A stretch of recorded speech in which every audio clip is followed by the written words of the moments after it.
What is up, guys? Nick here. Well, the day is here. It is upon us. One of the most terrifying days I can recall in recent history. Election Day. Let's hope we all made it through in one piece. And although I'm not going to focus on the presidential election in this video, I will have a video in the coming days discussing the potential ramifications of either a Democratic or Republican victory, and especially how the winner will reflect on the stock market, US-Chinese relations, and the overall economy. However massive and historic this day was, I do want to shift gears and dedicate this video to discussing NIO's October delivery numbers, this massive surge we have seen this week, and what it means for NIO and investors moving forward. What a day we had again. NIO gang, up over 6%.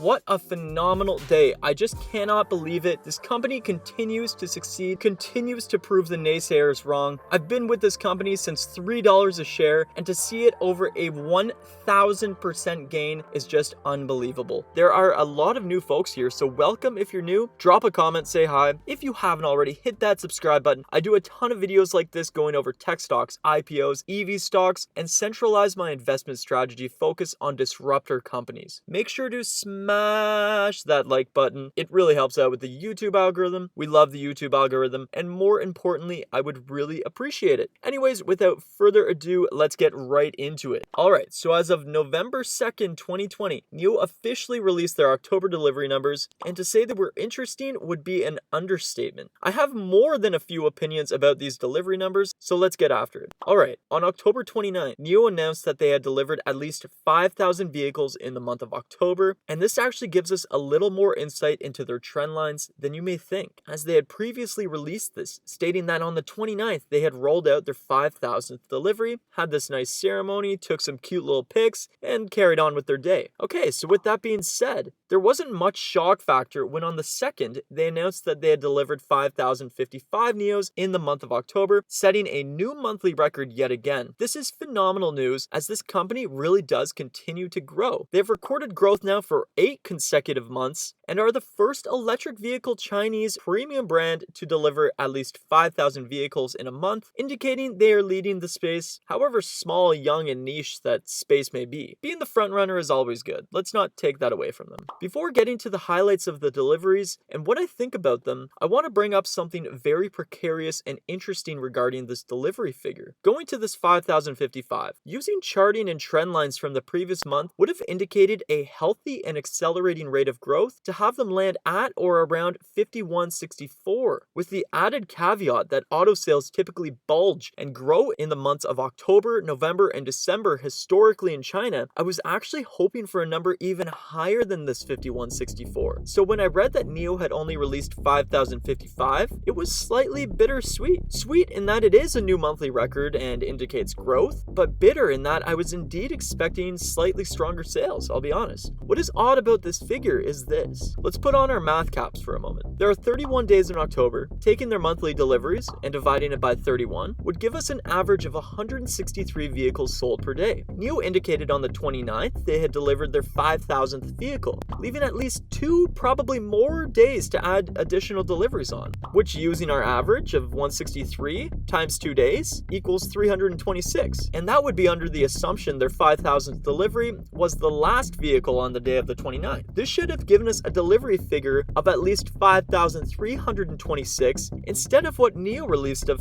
5,055, which would be indicating only around 22 vehicles on average sold in the last 2 days of the month instead of the 163 average. This could mean one of 4 things or a mixture, and I'll talk about each and what it would mean for NIO and investors. Number 1, the slowing end of the month numbers could mean that NIO may be unable to output past this 5,000 mark at their JAC headquarters. In case you weren't aware, NIO outsources their entire manufacturing and output to JAC and has partnered with them. Many other companies use JAC, and competition is actually quite fierce. There have been many indications that NIO wouldn't be able to actually physically output more than 5,000 vehicles per month at this factory. A factory does need employees, materials, space, and there is a finite amount of time in a day, and robots and workers can only work at a certain speed. Has NIO hit this cap, and and have their output deliveries peak. This would obviously be very detrimental, as slowing or stagnating growth numbers would scare away many investors, as NIO is indeed a growth company and needs to do just that, grow. Outputting 5,000 vehicles a month while outsourcing is nowhere near a profitable business operation. 2.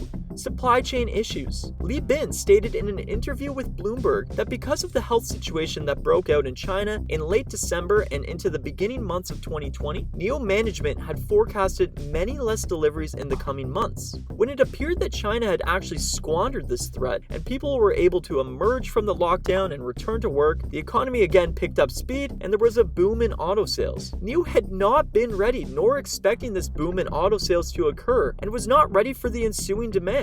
And demand for NIO vehicles far exceeded the available supply of materials. They ran into heavy supply chain issues, but have stated that they are actively fixing these chains moving forward. Could this relative lower than forecasted number be due to breaks within the supply chain? This would be more preferable for investors than the first situation, in that this can be relatively easily mitigated in the months and quarters moving forward. 3. Slowing deliveries or a skew. There may have been a relatively large surge at the beginning of October when the EC6 was first announced. This may have drawn in additional attention to the company and their vehicles, and we may be witnessing a skew in delivery numbers in the month. This would be the least favorable of all 4 possibilities for investors, as regardless of the time of the year, the quarter, the season, you absolutely never want to see a slowing in numbers in a growth company. 4. Random chance. As with all things in life, chance always plays a part. I admit I could be just looking into this too deeply, however, this is what should be done when and if you are focused on investing in growth companies. Things can turn sour so fast, so you can never be too safe. Maybe people just don't want to buy vehicles on Halloween. I mean, I get it. It was also a Saturday, so maybe that plays into it. I'm just leaving everything out on the table.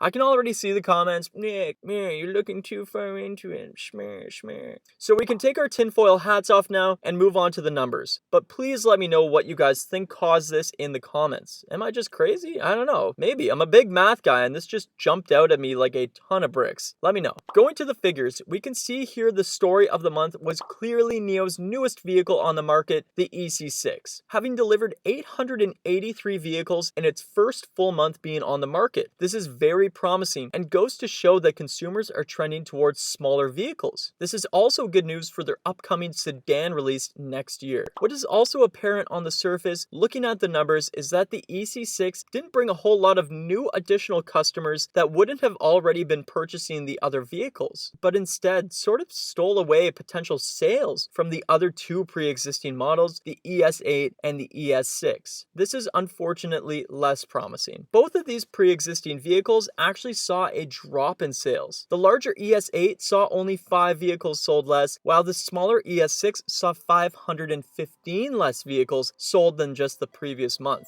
I think what this indicates is that consumers are either going large or small, and the ES6 is caught somewhat sort of in the middle. While still their most popular vehicle, it will be very interesting to see what happens in the future delivery months, and I think in the coming months and quarters, we'll gain more of an insight into why we saw this relatively drastic drop in sales towards the end of the month. This month overall was still a massive success for this company, hence the surging stock price within the last few days. However, it also presents many unanswered questions moving forward. They almost exactly doubled their sales from October just 1 year ago. However, they still need to continue this rate of growth. It's no time to hit the brakes. There's a pun in there. If they are heading into their peak output, this would be very detrimental for investors, and they would need to consider more partners, more resources, and more funding heading into future quarters. Anyways, I will have so much more about this conundrum in the coming days and weeks. I have some very interesting videos in the pipeline, so make sure you hit that subscribe button. You do not want to miss any of that. Thanks so much for watching, everyone. I really do appreciate it. Smash that like button if you haven't already, and if you hate this video, smash it twice. Happy trading, NIO gang. Cheers.